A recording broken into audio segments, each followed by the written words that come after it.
আসসালামু আলাইকুম ওয়া রাহমাতুল্লাহি ওয়া বারাকাতুহু।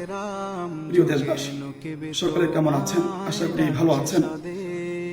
আশা করি আপনারা সকলে অবগত আছেন প্রয়োজনীয় রাষ্ট্র সংস্কার, গণহত্যার বিচার, সংখ্যানুপাতিক পিআর পদ্ধতিতে সুষ্ঠু ও নিরপেক্ষ নির্বাচনের দাবিতে এবং দেশ ও ইসলাম বিরোধী সকল ষড়যন্ত্র ও চক্রান্তের প্রতিবাদে আগামী 28শে জুন রোজ শনিবার বেলা 2টা হইতে ঢাকা ঐতিহাসিক সোহরাওয়ার্দী উদ্যানে পীর সাহেব চরমনায়ের আহ্বানে এক মহাসমাবেশের আহ্বান করা হয়েছে। উক্ত মহাসমাবেশে ইসলামী আন্দোলন বাংলাদেশ ছাত্র ভাইয়া সাংগঠনিক থানা শাখার পক্ষ থেকে বিশাল কাফেলা নিয়ে আমরা আসছি। আপনারা আসছেন তো? দেখা হবে রাজপথে, কথা হবে স্লোগানে ইনশাআল্লাহ।